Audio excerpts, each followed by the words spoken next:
So you're about to ship out to basic training, huh? You are cooked. You're cooked. If you already swore in, you already signed the contracts, you're freaking cooked. You might as well just accept the reality that what you just did. I'm just playing. Let me get right into the video though. You see the title. This is actually in response to a comment that I got today, and it asked me if I had any advice regarding basic training. I put out a whole video about my basic training tips, but there's a difference between advice and tips. And so I came up with 4 things that I wanted to touch on that I feel like could be beneficial, and I feel like were the most important things to touch on as far as someone going to basic training. What are you going to expect? What should you do? How do you approach something that you've never done before? And what I thought was, how can I ease the person on the other end of the camera's mind and to let them know it's going to be okay? And what I had told myself, knowing what I know now with all my experience, had gone through it, went through AIT, I'm officially in the big army, and I believe this person is going to be MT, which is the Air Force, but same rules and same disciplines, principles apply. Okay? First thing first. Perception. How you perceive the events that are going to occur plays a huge role in your experience. Perception as in, you cannot control outside events. This goes for beyond military, beyond basic training, but you cannot control outside events. You can't control what somebody says, what somebody thinks. You can't control the weather. You can't control if this drill sergeant's going to have a wonderful day or they're going to be in a bad mood. You can't control anyone's vibes. You can't control anything. What you can control is your internal state.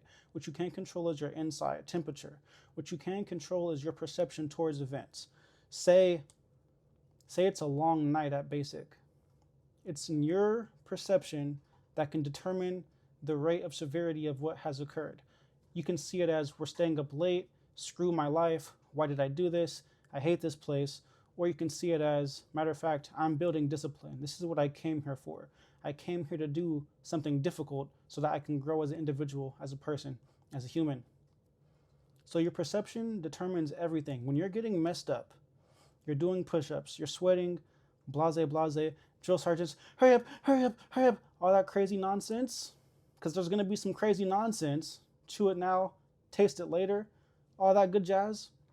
Your perception, especially when you're getting smoked, they used to call it getting effed up. The army, military is changing a little bit. But when you're in the midst of that thick and you feel like, OMG, I hate my life, your perception should be, hold on, wait a minute. I'm getting paid to work out. I'm getting paid to get strong. I'm getting paid to acquire discipline. I'm getting paid to become a whole different breed than compared to what I was a week ago, a month ago, freaking an hour ago. I'm getting paid to get better, to become better, and there's nothing really better than that. Your perception determines everything, right? When you get your phone time, say you get 20 minutes to call, whether that's your mom, wife, husband, whatever, and it's gonna hurt, it's gonna sting, it's gonna suck. You're gonna be like, fuck, only 20 minutes, only 15 minutes for the week, right? That's a very short time for the amount of time that you're gonna be busy.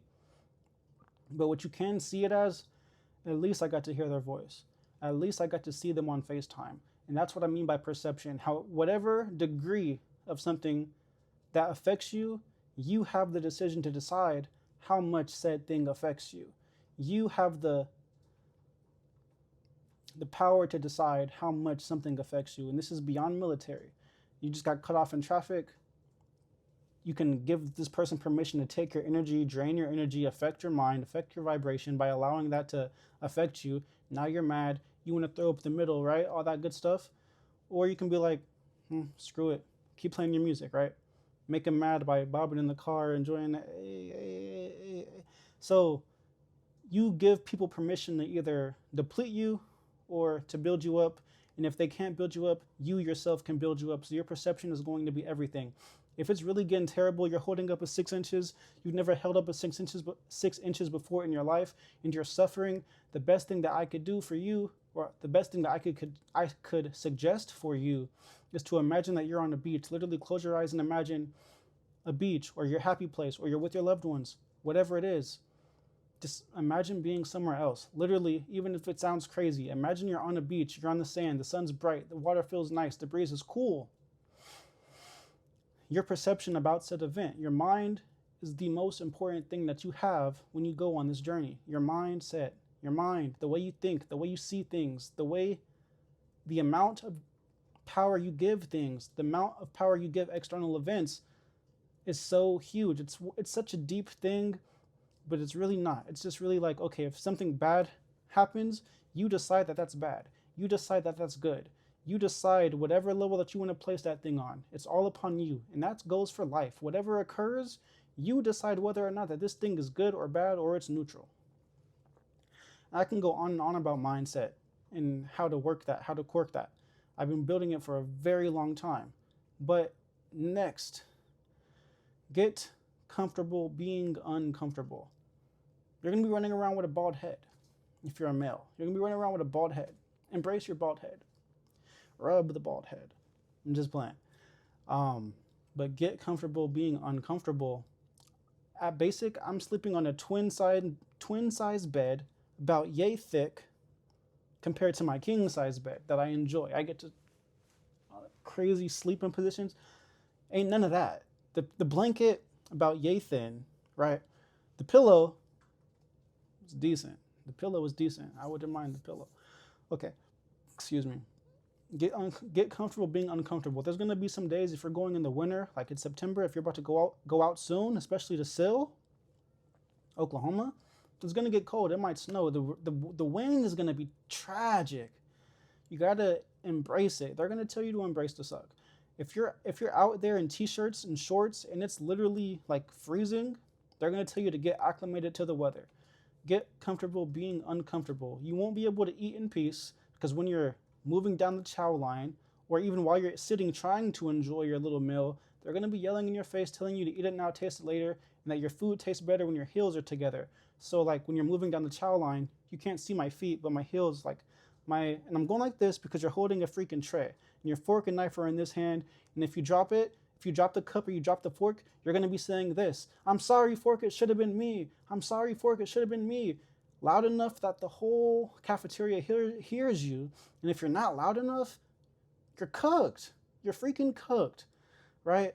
So make sure you sound off if you drop something. I never dropped anything though, and I put that on everything. I never dropped a fork, a cup, a juice, a snack, nothing, because I needed that. I wasn't going to drop it, nor was I going to be screaming out at the top of my lungs, I'm sorry, fork, it should have been me. I'm sorry, honey, it should have been me. I'm sorry. You think I'm joking? I'm not. I'm serious. These things happen. These things happen almost every single day. But get comfortable being uncomfortable. It's going to get cold if you're going in the summer. It's going to be super hot if you're going somewhere swampy like Georgia and you go in the summertime or whatever, right? So your bed, having to deal with people just farting all night, right? People just being immature if you're mature. I went in there with a mature mindset. A lot of people didn't, especially the younger ones. And that's fine. They're trying to figure out themselves still, but you got to get comfortable being uncomfortable. There's going to be the kids that want to whip the little towel whip games and all that stuff, right? I don't play that, but just there's going to be a lot of moving parts and like things like, again, the first point, things that you can't control. Most of it's going to be out of your control. So you have to kind of just embrace the nonsense, right? I'm in the shower, they want to sing Hannah Montana and the SpongeBob theme song and the Who Lives in the Pineapple Under the Sea when you're trying to shower and finally get to relax your body from working all day, right? There is no such thing as that because they're going to be busy singing or singing cadences with you. Not with you because I didn't participate in the nonsense, but they'll be like singing cadence in the shower, singing freaking SpongeBob, Hannah Montana, all that crazy stuff, right? So just get comfortable around it. And it's going to take some time before you can do so, but be comfortable being uncomfortable. It's going to be different not having a phone. It's going to be different having that bald head unless you're already bald. It's going to be different having to pull fire guard and you got to wake up at 5, but you got fire guard from 3 a.m. to 4 a.m. That means you got to be up an hour, 2 hours before that. You have to be up ready for PT. And it's a lot of moving pieces. And you can't say no to fire guard. So like, it's a lot, right? But it's okay. And that's why you lean on faith and your mindset. If you are faith, uh, uh, a man of faith like me, right? Christian, whatever your faith is, whatever God that you believe in, you're going to need that there. And if you don't, then it's your mindset. Your mindset. It touches comfortable being uncomfortable, your perception, your faith, and mindset is all going to be so important.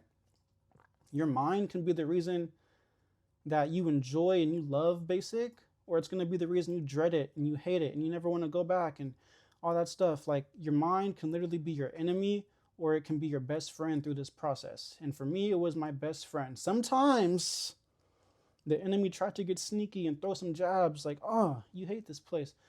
At the end of the day, man, basic was the funnest thing I ever did. I would go back. I swear to God, I would go back. If I become a drill sergeant, I'm excited. It's like I'm going to go and I'm going to smoke those trainees to the floor. But I would definitely go back. And I know that's going to be nerves prior because you're like, oh my God. It's literally not bad. I swear to God, it's not bad.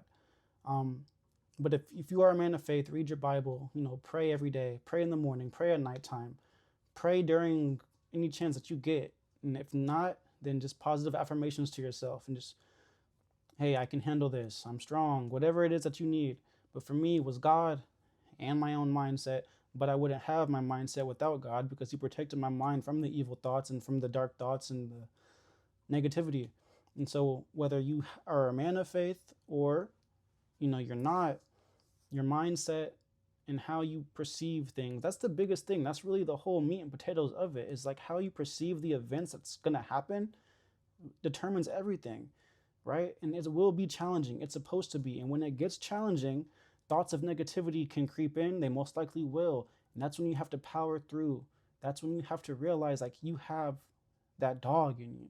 And it's going to take some time before you realize that. But there's going to be a moment in time when you're struggling and then you push through and you get to the end and you're going to be like, oh my God, I am a dog. Roof. Right? Comment roof in the comments. Just playing. And so lastly, I'll say take it one day at a time, which is easier said than done. Easier said than done for sure. Because at my basic, we had a whiteboard and every day I would write 35. Next day, erase it, 34. And you want to keep a count so that there is a countdown. At the same time, you want to embrace what it is that's occurring. Take it one day at a time because before you know it, you're graduating and you're off to either tech school or AIT. And you're going to miss the people that you met. You're going to even miss the drill sergeants. You're going to miss the cadre that will help you throwing grenades or whatever activities it is that you guys were doing. You're going to miss these people. Some people are going to be like, thank God I never have to see you again, because best believe there are some people in my basic that were just straight freaking goofy goobers, and I'm so happy I don't got to ever see them again. Oh my God, thank you, because some people are just weird. Some people are goofballs. God bless their little hearts, but man, they were goofballs, bro. So happy I'm away from certain people, and then some people I'm like, dang, I miss bro. Like, that was really my guy. There's going to be a lot of that in the military, and you adjust as you go. Like, it hurts. It does, because y'all suffer together. You guys trauma bond together, and then next thing you know, you get torn apart, shipped away to different places or whatever, and it's sad. But take it one day at a time, one step at a time, left foot, right foot, one meal at a time. That's the best way to do it. Get through the morning time, get to breakfast, boom, you survived. Okay, now get to lunch, get to dinner. Now your day is over. Just one day at a time with it. Don't think, oh my God, I got this coming up next week. I got this coming up tomorrow. Enjoy right now. Enjoy that moment. And to go back to mindset and faith, get your journal and pray. Or not, if you're not a man of faith, journal. Like, write out what you're feeling, what you're experiencing, your thoughts. That way you can look back at it and be like, dang, I remember this. I would write the date, where I was, what's occurring, what's occurred in my mind, how I'm feeling, things I miss, just all of that. You're going to want to look at these notes, this doctrine, once you get to the other end. You're going to be like, dang, I remember this precisely. That's why you have to write where you were and what time, so that when you look back, you'd be like, dang, I was a weak link in this note. I was a weak link. I was ready to leave. I was scared about this. Then when you get there and you finish that, you're gonna be like, oh man, he was just anxious, he was just nervous, but we conquered it at the end of the day. Like, you're gonna conquer at the end of the day, whatever it is, whether it's Air Force, Army, whatever it is, you're gonna conquer it. It's okay to be nervous, perfectly fine to be nervous. It's normal. Drill sergeants always told me, if you're nervous, that just means you care, and I know that you care, and that's why you're watching the video. And if you have watched it all the way, don't forget to leave a like, comment, and subscribe. We do this, baby. That's really what I got for you. I can go so long and in depth about mindset and how thoughts are contagious, and how what you take in or what you allow to seep into your mind literally controls so much about how you experience life. But beyond that, your perception, get comfortable being uncomfortable, lean on your faith, lean on your mindset, take it one day at a time, literally one breath at a time. Right? Everything's going to be fine. God bless.